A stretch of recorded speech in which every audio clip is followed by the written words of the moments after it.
ابو محمد مشرف الدین مصلح ابن عبدالله ابن مشرف ملقب به سعدی، متولد سال 589 هجری شمسی در شیراز. پدر سعدی ملازم دربار اتابک فارسی بود. اتابک فارس کسانی بودند که در زمان ضعف حکومت سلجوقی کنترل فارس رو به دست گرفتند. پدر ابو محمد همزمان در علوم دینی هم مهارت داشت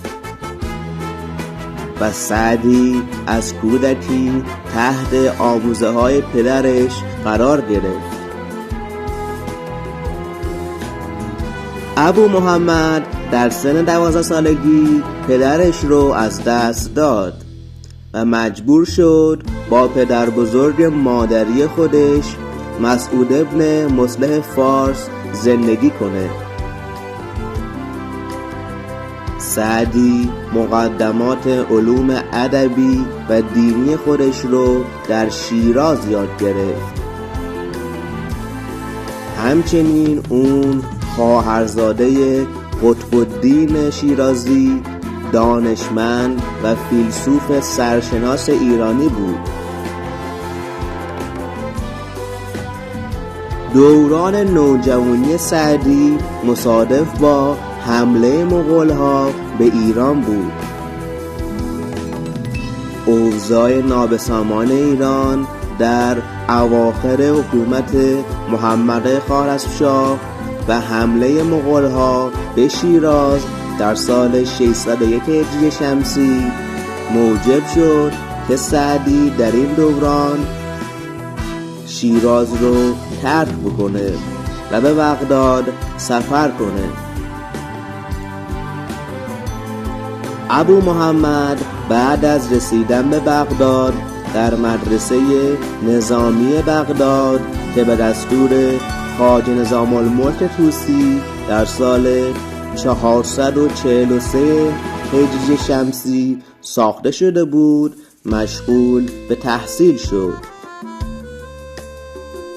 در این مدرسه دروسی مثل زبان عربی، قرآن و حدیث، طب و پزشکی، فلسفه و نجوم درس داده می شد. سعدی بعد از تحصیل در نظامیه به کار خطابه، یعنی ارشاد، تعلیم و آموزه های ادبی و دینی مردم پرداخت و این موضوع باعث شد که اون به شهرهایی مثل شام، دمشق، بلعبک، شهری در لبنان، آسیای صغیر، چین، هندوستان و بخشی از آفریقای شمالی سفر کنه. این جهانگردی سعدی طبق روایت نزدیک به 30 سال طول کشید. سعدی در سال 640 شمسی بعد از 30 سال به شیراز برگشت. سعدی در اون زمان به حاکم فارس ابوبکر زنگی نزدیک شد و مثل پدرش به دربار رفت و آمد می‌کرد. در این دوران سعدی به تدوین کتاب و نوشتن اشعار خودش شروع کرد.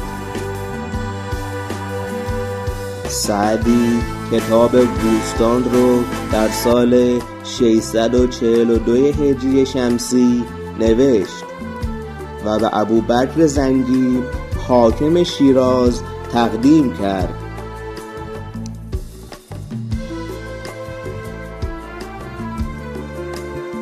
محمد علی همایون که یک منتقد ادبی هست، با شواهدی که در کتاب گلستان سعدی پیدا کرده معتقد است که سعدی بعد از نوشتن کتاب بوستان دچار نوعی افسردگی شد و با این فکر که عمر خودش رو به بیکاری و تنبلی گذرونده و الان به ایام پیری رسیده، دست از کار خودش کشید.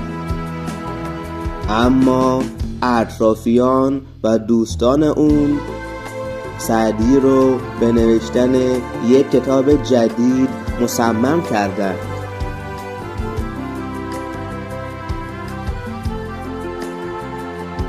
سعدی نوشتن کتاب گلستان رو کمتر از 1 سال بعد از تدوین کتاب بوستان در 1 اردیبهشت سال 656 هجری شمسی شروع کرد و هنوز کتاب بوستان در بین مردم تازه آشنا شده بود. سعدی نگارش گلستان رو تموم کرد.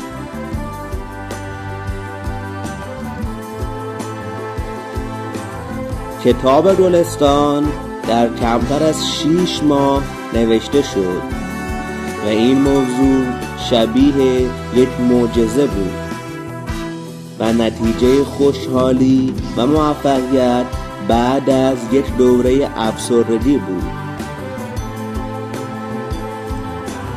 مورخان ادبی میگن این که سعدی تونسته در این مدت کوتاه 2 اثر شگفت انگیز رو در نهایت کمال تدوین کنه شاید نشون دهنده این باشه که ابو محمد سعدی مطالب این کتاب رو از قبل آماده کرده بوده و نوشته بوده.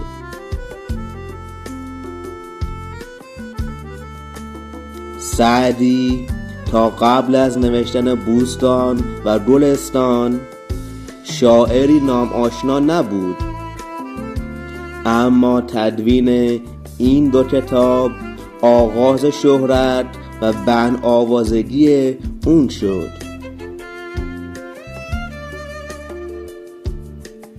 سعدی بعد از سکونت در شیراز زندگی خودش رو صرف سرودن شعر و مراقبه کردن یا نصیحت و اندرز به مردم و امیران شد.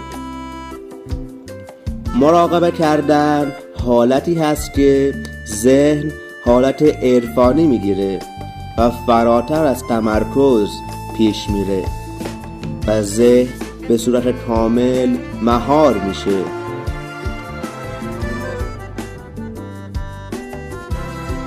در نهایت ابو محمد ابن سعدی در سال 673 هجری شمسی در شیراز از دنیا میره و همونجا به خاک سپرده میشه. روحش شاد و یادش گرامی.